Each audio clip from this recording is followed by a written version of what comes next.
Au cœur de la forêt, dans un monde préhistorique, deux frères stégosaures, Tynanodon et Samy, se promenaient le long d'un affluent.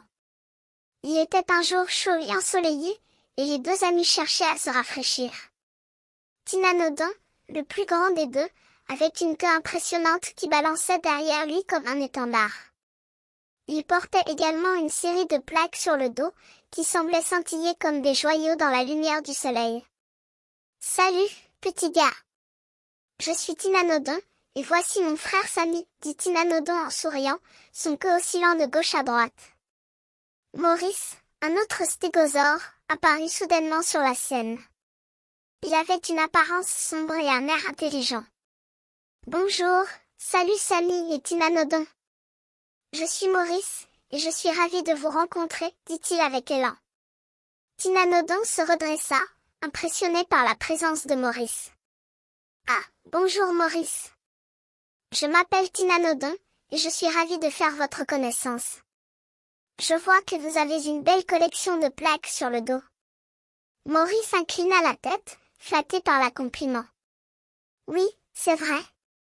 J'ai 17 plaques, et je suis fier de les porter. » Samy, le frère de Tynanodon, écoutait la conversation avec intérêt. « Comment ça marche ? Demanda-t-il, curieux. Maurice se mit à expliquer son hypothèse. « J'ai une idée, et je veux la tester. Je pense que le vent souffle entre les plaques et nous rafraîchit. C'est pourquoi les stégosaures alignent leurs plaques face au vent. » Tynanodon écouta attentivement les propos de Maurice et se mit à réfléchir. Puis, il se tourna vers Samy. « Alors, qu'est-ce que tu dis ? Voulais-tu tester l'hypothèse de Maurice ?» Samy hocha la tête. « Oui, je voulais essayer.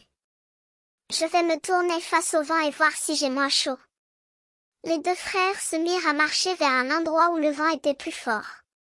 Ils s'arrêtèrent, alignés face au vent, et Tynanodon sourit en voyant la queue de son frère se balancer de gauche à droite.